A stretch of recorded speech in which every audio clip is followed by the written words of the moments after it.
Aujourd'hui, dans 2 minutes pour parler d'eux, on va parler de Buffy, saison 8. Quoi, ils ont repris la série? Ils ont recommencé? Oui, non. Oui et non, en fait, Joss Whedon a bien repris la série, mais pas les acteurs. Ah ouais, donc en fait, les acteurs, ils étaient devenus trop chers. Alors maintenant, Joss Whedon, il en a engagé des nouveaux acteurs qui ressemblent un peu moins aux personnages, mais du coup, ils sont quand même moins chers. Ou alors, il fait tous les personnages tout seul. Tu es là, Buffy? Oui, je suis là, Willow. Tu n'as pas vu Spike? Mais si, je suis là! Excuse-moi, je ne t'avais pas reconnu, Xander. Bah oui, moi non plus, surtout que depuis quelques temps, j'évalue mal les distances.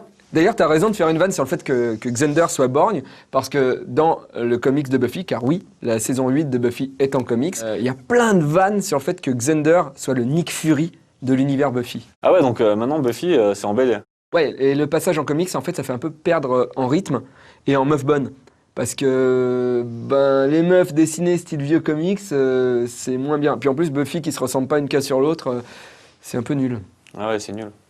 Un peu comme la fin de la saison 4, là, le boss, il était horrible. Ah oui, Adam, il est nul. Mais t'imagines, elle le tue à la manière des Chevaliers du Zodiaque. Je te donne ma force, Buffy! Je te donne ma force, Buffy, chérie d'amour!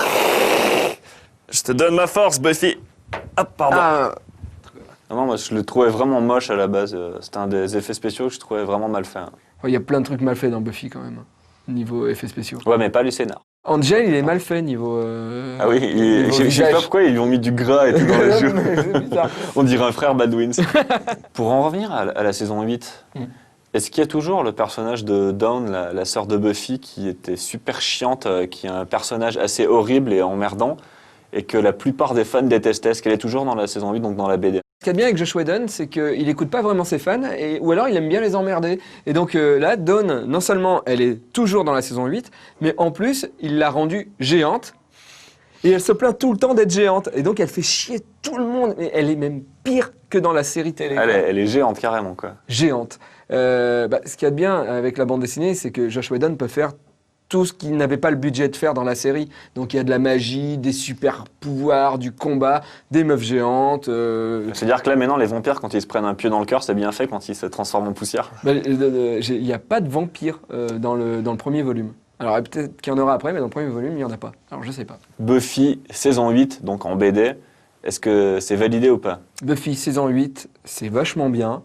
C'est un peu moins bien que la série, mais quand on est fan, on peut pas passer à côté. Pour les néophytes de Buffy, il vaut mieux passer à côté. Mais en tout cas, je vous le conseille, achetez le bouquin, ne le téléchargez pas sur Internet en scan. Buffy, saison 8, c'est validé! Et moi, je sais pas laquelle je niquerais le plus dans Buffy. Moi, priorité sur Dawn, Buffy ou Willow. Ah putain, Anya aussi. Willow. Ouais, non, moi je dirais Dawn, Anya, Buffy et Willow en même temps. Il y a Face aussi. Ouais, je suis pas fan. Moi, Dawn, je peux pas. Willow. Si, moi. Willow. Je te donne la force, Buffy! C'était Spike en vampire. Merde. Ah, putain, on aurait dû bêtiser, dis donc.